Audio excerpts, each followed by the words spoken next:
It's really important to have enough pilot projects or examples with different housing types and see how they also could fit in within a neighborhood. Have a triplex on a block doesn't mean that it's completely changed the character of a neighborhood, or maybe it has changed it, but in a positive way. You've developed a series of financial tools that really support investing in your home and building wealth through it over the past century, but by comparison, we've given very little thought to alternatives there might potentially be. Are talking about Brave New Home with Diana Lind.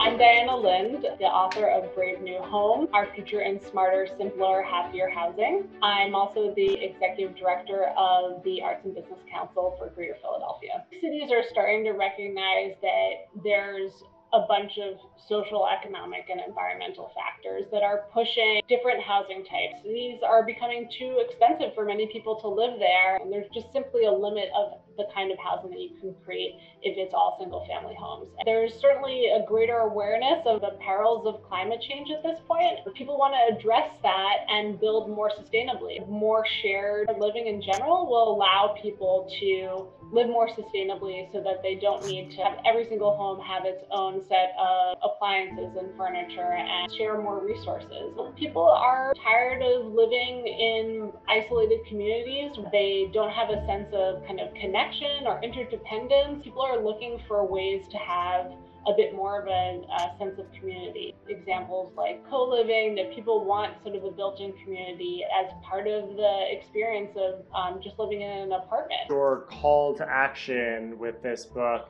is for policymakers to, it's not so much let's end the single family housing that's already built, it's more like let's elevate other types. Allow us to live in other ways. You only have two choices right now. You're just saying, give us more freedom. Yes, exactly. I'd say the call to action is policymakers should be open to different housing types, recognizing that there are other housing types that are worthy of being built in their cities, and that there's a lot of single-family homes that could be contributing more, frankly, to their cities. I hope that the book opens up people's eyes to seeing what other housing types are out there and what some of the benefits might be, and recognize that the demographics of today and the sort of cultural wants and needs of today are much more really diverse and fragmented than we've had in the past. For a country that is no longer full of families of four,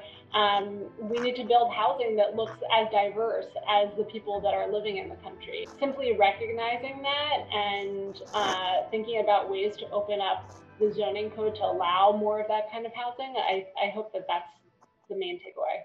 The first example that I give in the book is around co-living. People have their own private apartments or bedrooms, but also have a focus on shared living spaces and a focus on intentional community. Pre-pandemic became very popular among young people moving to cities and were more interested, frankly, in experiences rather than things, enabled people to kind of quickly access a city, especially if they're moving to a new city and they don't know anyone. Much like we used to have single room occupancy buildings across cities, co-living kind of rebrands that style of living and might make it more possible for single room occupancy buildings to exist in cities in a new way. And you're starting to see some cities look at co-living as a way to create some new affordable housing options.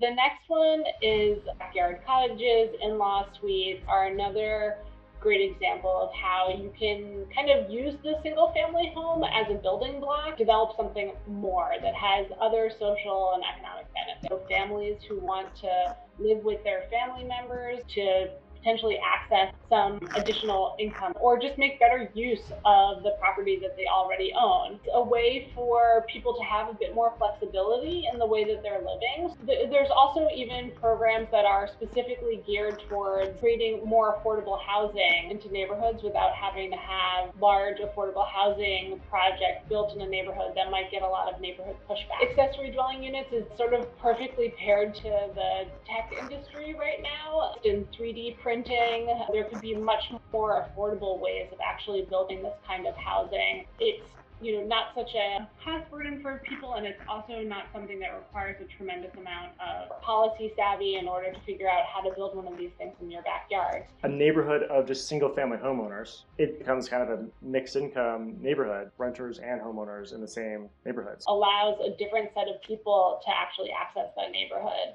The next one is multi-generational housing, really growing in the U.S. I think at the last count, it was something like 64 million Americans are living multi-generationally. Unfortunately, there's not a ton of new models of multi-generational housing that are being built at scale across the US, but we're starting to see little bits and pieces. Big developers like Lennar have specific models called the next gen multi-generational home, where there's essentially a single family home with an additional unit tacked on to it. Housing types that were more popular in the past, like duplexes, are really well equipped to encourage multi-generational housing. A secondary unit that some relatives or grandparents could live in really, frankly, doesn't change the look of housing in a particular neighborhood. There are, across the US, a couple of examples of grandfamily projects where grandparents are looking after young kids, and the housing is specifically geared towards these types of families. South Tucson, for example, had a series of small townhouses with a central courtyard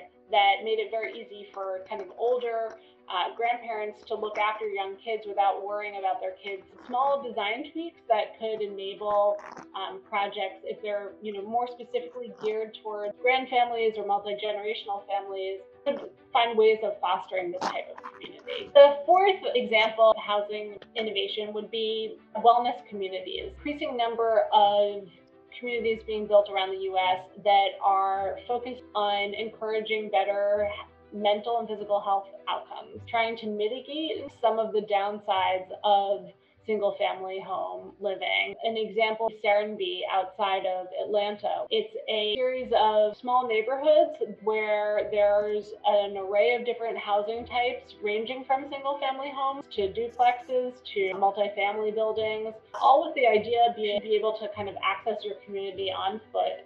And it's intentionally built in an area where there's great access to nature, with nature trails on site, community supported agriculture, and a somewhat new way of actually rethinking typical suburban living.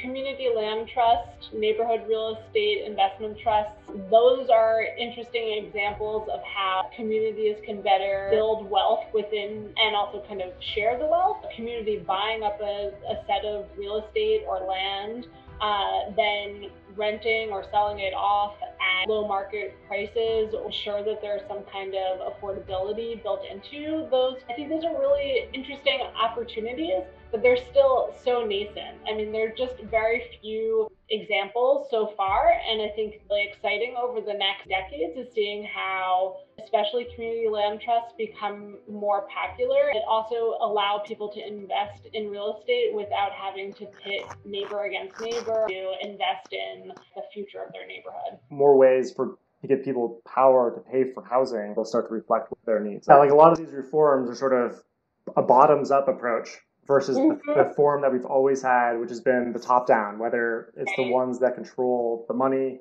or write our laws. Putting power into the hands of people who live in neighborhoods, putting the investment tools into their hands is really exciting, and it's a very different model than the way we've been operating right now, which is essentially most of the power is in the hands of developers, and the only power that a neighborhood has is its sort of veto power, which isn't ultimately that productive if you want to create housing in the first place. This idea of being able to actually empower the neighborhood as investors could be an exciting way to build the housing that people actually want to see, and kind of change up the dynamic of how people think about building housing in the first place. I think that this is starting to shift. A house that has the backyard cottage could house a loved one in, or duplex where you could rent out part of your home or live in a multi-generational home. The tiny home, and the fact that there are HGTV shows about this,